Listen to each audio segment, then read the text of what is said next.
2% of their gross national product on defense. And I think the message was very clearly delivered. There was a moment as the NATO Secretary General was making remarks with the Vice President at his side, where he did one of those little cute things, suggesting that there'd been a bit of turmoil in the, it seemed as if he was inviting the Vice President to acknowledge a divide between himself and the President of the United States, and to watch that just evaporate from his face as the Vice President spoke, it was truly a rewarding sight.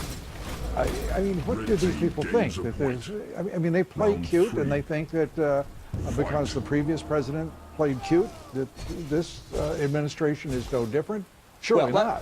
Let me put it this way. Europeans and others around the world are used to having representatives of the United States government say, well, that's what they're saying back in Washington.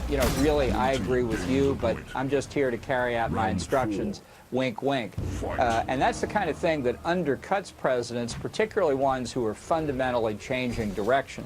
So I thought the Vice President did exactly what Vice Presidents need to do, and I think there's a virtual guarantee there will be not an inch of difference between Trump and Pence in their various personal appearances. To see the strength of the Vice President and also the strength of his words as he leveled them at NATO was actually fun for me to watch, given my worldview.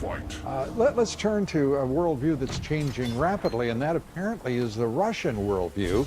Vladimir Putin reportedly telling state-run media, as if there were another kind in Russia, that he no longer wanted to see flattering portrayals of President Trump and his administration. This looks like a remarkable reversal on the part of an expectant Putin.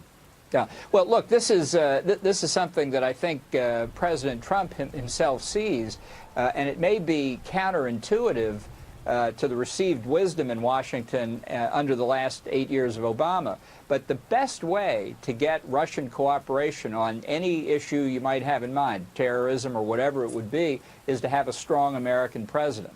A president that Putin respects and understands is going to stand up for American interest, as opposed to one who, speaking of these kinds of wink-wink remarks, has the famous off-mic conversation with then-President, Russian President Medvedev, where he says, tell Vladimir I can be more flexible after the election. Right. They're not going to hear that from Donald Trump, and I think they're beginning to get used to it.